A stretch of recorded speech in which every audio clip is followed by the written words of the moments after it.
Yo, what's up, may Nirvana MB na naman nga pala to. Ang reviewer na walang tira, men. Kilala nyo na, walang iba kundi ako lang yun. At kung di ka pa nakasubscribe, men, i-click mo na yung subscribe button dyan sa Gedli para updatein ka sa mga ilalabas natin mga reaction video. Katulad nito, men. Ito, men, special request to kasi bago lang siya dito sa community natin. Kakasubscribe niya lang, nakita ko. So, syempre, men, as I've explained before, so 3 songs a day pag may nag-comment dyan men na new subscriber men is yun usually yung kinukuha ko, sinasama ko dun sa 3. So ito yun men, shoutout kay John Molinar 7770. Pinapaspatan sa atin men, kanta ng Alamat. Tapos patan nyo dyan sa channel natin men yung mga reaction video natin sa Alamat. Malupit din tong grupo men. Ang title nito, I love you. So, spatan na natin men at baka iba pa yung umispat. Let's go. Okay.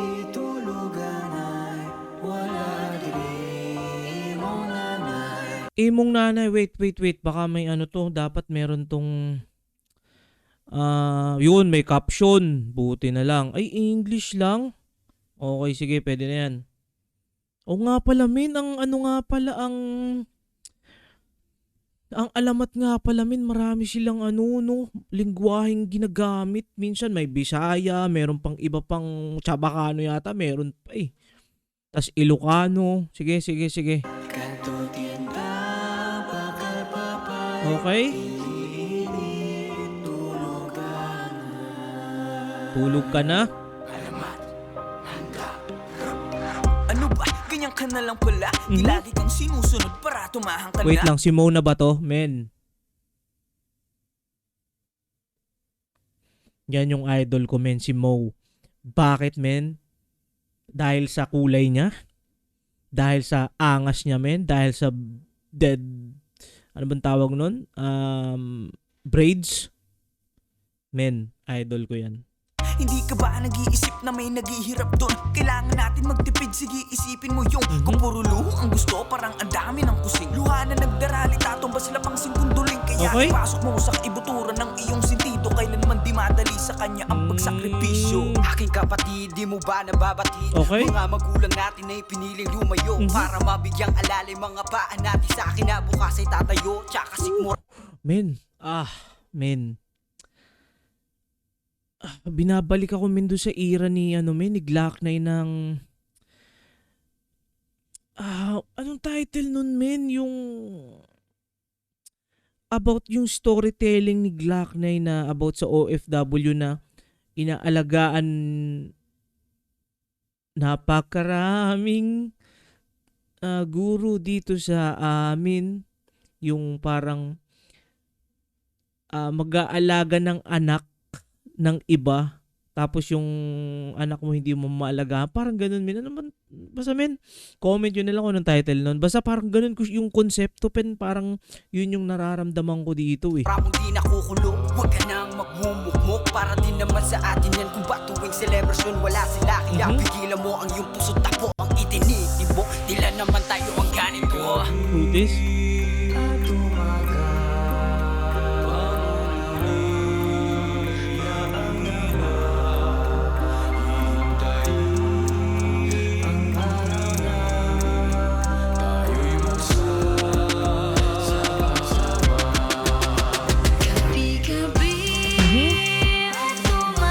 So first time ko tong mapakinggan si Laika.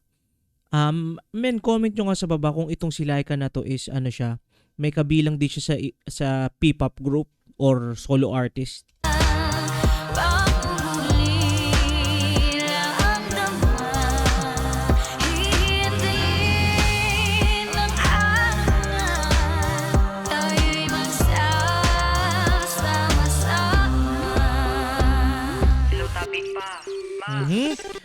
Bicolano men, shoutout sa mga tropa natin diyang mga padi, mga madi.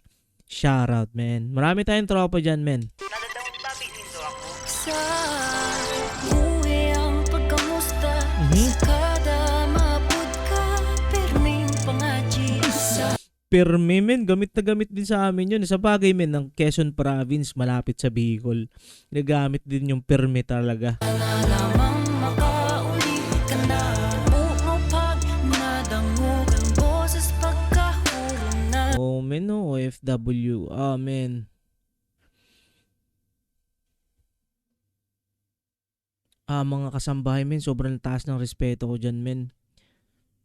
Meron ako mga tita na mga nagtrabaho din sila sa Middle East men. Tapos ako men, nagtrabaho ako sa Middle East. Nagtrabaho ako actually sa airport sa Middle East men. At kitang-kita ko men doon.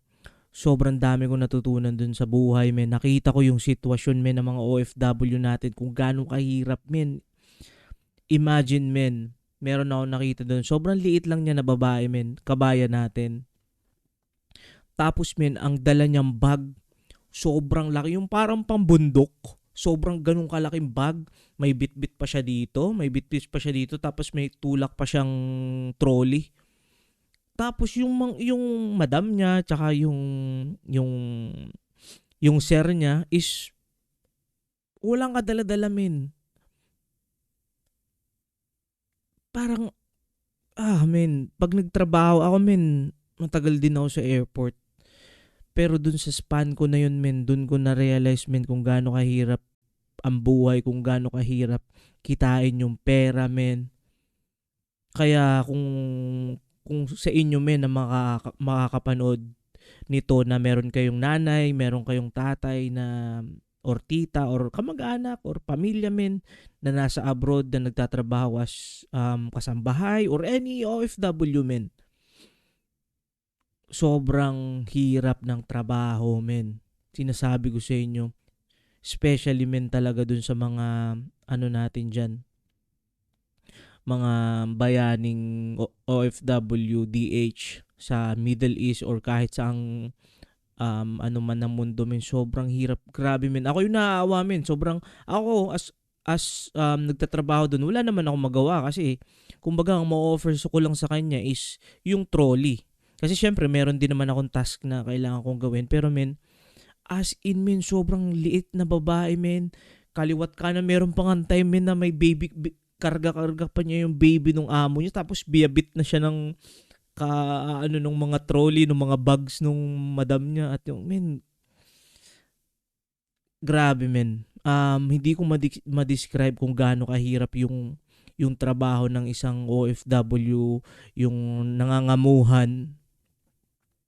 Yun men, kaya dun sa mga anak na kumbaga ng mga OFW men, talagang bawi kayo men, bawi tayo. Pag mag-aral na mabuti, maghanap ng trabaho, and then makabawi sa panggulang men, kasi sobrang hirap ng pinagdadaanan nila. May mga time pa men, depende sa amo men. May among mabait, may among hindi ka ma-overuse. Kasi men, may tita rin ako na yung sa Saudi naman yun men, trabaho niya is yung tulog niya men 3 hours na lang every single day. Naglilinis siya ng bahay ng amo niya. After nun, papapuntahin siya dun sa bahay ng nanay nung amo niya. Lahat namin yun connected men. Kaya men, kung sa mga makakapanood nito na meron kayong nanay or tatay or men, sobrang lagi nyo silang kumustahin hanggat maaari. Kung mako-communicate nyo sila, wag nyong kumbaga as much as possible men, kontakin nyo lagi, tawagan nyo palagi, kasi yun yung men yun yung way para ma-energize sila men. Yun na lang yung lakas nila men, yung pagiging masaya nyo, pagiging atat nyo na makausap sila, parang ganun men. Salamat sa kapos na sakripisyo, dawa ka na Sara. Ayos ka ba dyan ay? Kumusta ka naman tay? Nakakatulog pa ba ng mahimbing tuwing gabi? Kumakain sa oras na buhang umiti sa kabila ng kapagkuran at matinding kalungkutan na itay. Waray. Lubon pa, una-una lait ko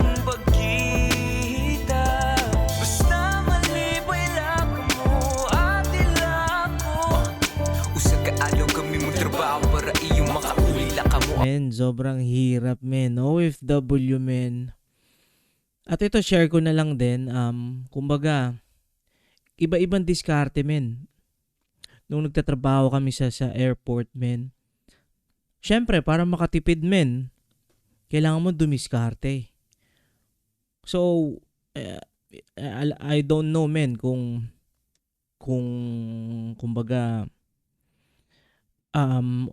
dun sa ibang mga OFW dyan, men. Ako mismo naranasan ko, men, na kumbaga, dumiskarte. Ang diskarte namin, men, pag wala na kami, alimbawa, tight na yung budget mo, as in, wala ka ng saktuhan nila. Kasi ang pasahod dun, men, buwanan eh.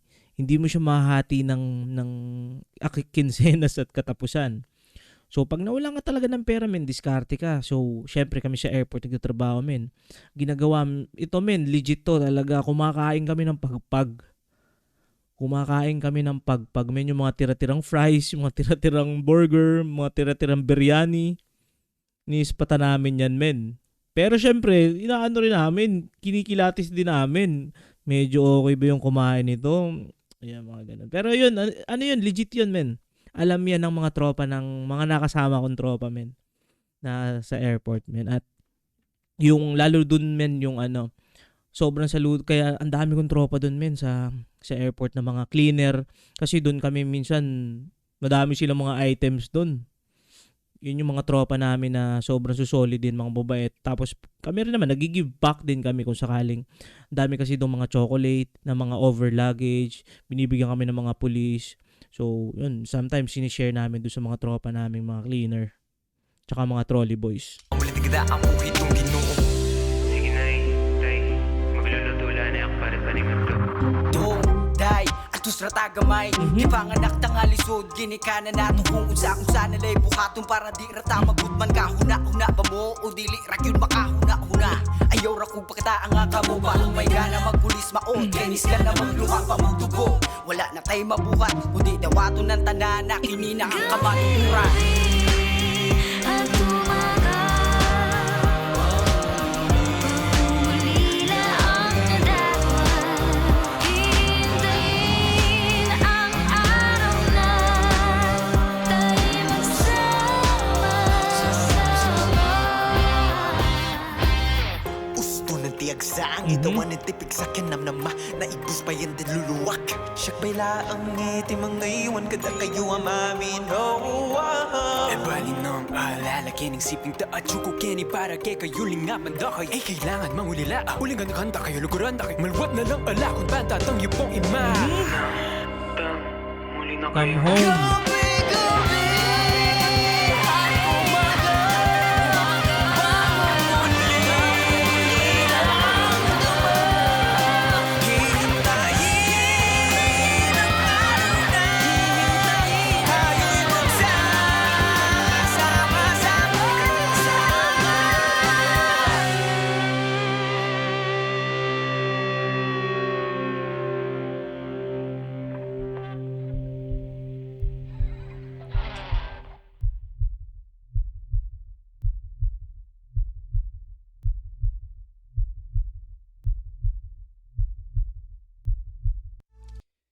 Men, sobrang ganda nito, men, para sa akin. Sobrang ganda nitong reflection, men.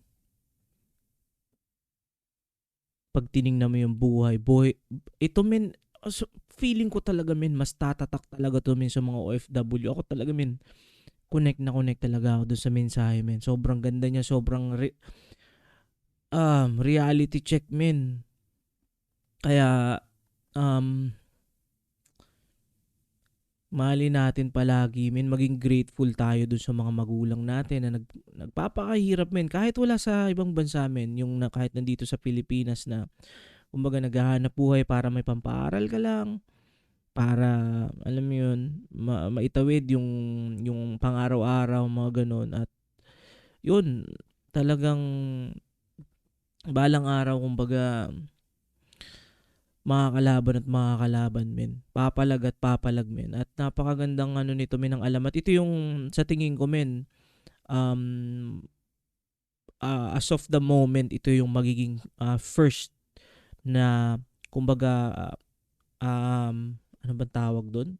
yung pinaka-paborito para sa akin as of now. Kasi may mga na-review na rin tayo na kanta ng Alamat. Ito sa tingin ko yung pinaka-paborito ko so far. Kasi ako, OFW ako. Until namin, nandito ako sa Malaysia. So, technically, same pa rin. So, ito yung mas tumatak sa akin, mas kinuha ako nung kanta, men. Parang ganun. At yun, men, kung isa ka, men, sa mga OFW na hindi pa nakasubscribe or kahit, men, nakakonekta ka lang na nagets mo yung nararamdaman natin, na share ko sa inyo, men, yung mga nangyari din sa akin ng onte dun sa pagiging OFW ko sa Middle East, men, yung experience, yung nakita ko, men, sa mga OFW ng mga domestic helper dyan na sobrang inaahon yung pamilya sa kahirapan sa Pilipinas, men. Click mo na yung subscribe button dyan sa Gedli para at least, men, updated ka sa mga katulad nito, men, na may matututunan tayo, men. May nasi-share ako, men. Kumbaga, hindi na tayo yung walang tira na na reaction videonist. So, yun, men. Ingat pa palagi. Good vibes, subscribes. Peace.